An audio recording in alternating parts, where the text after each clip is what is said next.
Welcome to our lecture series in financial management. Today, we will talk about dividend and coupon payments.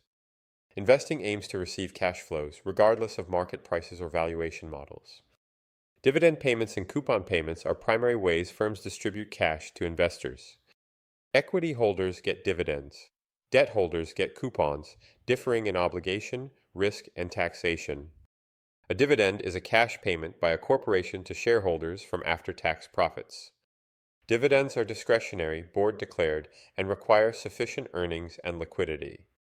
Apple's 0.25 quarterly dividend per share gives a 1,000 share investor $250 cash. Firms distribute value via cash, stock, property, and special dividends. Cash dividends, the most common, pay cash to shareholders if liquidity suffices. Stock dividends pay additional shares, increasing outstanding shares without changing firm value theoretically. Special dividends are one-time payments from excess cash, like Costco's. Key dividend dates: declaration, ex-dividend record, and payment determine eligibility. To receive a dividend with ex-date April 10th, buy stock by April 9th. Firms pay dividends to signal strength, attract income investors, and reduce agency problems. Mature firms like Coca-Cola and J&J pay stable dividends. Growth firms retain earnings. Dividend theories: Modigliani-Miller irrelevance, imperfect markets, and signaling theory. Dividend changes signal expectations. Cuts are seen negatively by markets. Coupon payments are periodic interest from bond issuers to holders, contractually obligated. Coupons are legally required, paid regardless of profits. Non-payment is default. A $1,000 bond at 6% coupon pays $60 yearly or $30 semi-annually.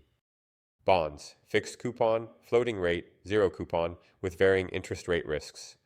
Fixed coupon bonds pay constant rates, exposed to interest rate risk. Floating rate bonds adjust to rates like secured overnight financing rate or treasuries, with lower rate risk. Zero coupon bonds pay no coupons, sold at discount, redeemed at par. Dividends are discretionary and earnings dependent. Coupons are mandatory. Dividends can be cut without default. Equity residual, bonds priority. In recessions, firms cut dividends but maintain coupons to avoid bankruptcy. Bond value: present value of coupons in face, discounted at yield to maturity. Stock value via dividend discount model, present value of expected dividends. Qualified dividends taxed lower, coupon interest at ordinary rates. Municipal coupons often tax-exempt, affecting demand and policy. These distinctions are key for finance decisions, capital structure, and strategy. This equips students for informed financial decisions and careers. Thank you for watching our lecture on financial management focusing on dividend and coupon payments. See you at the next lecture.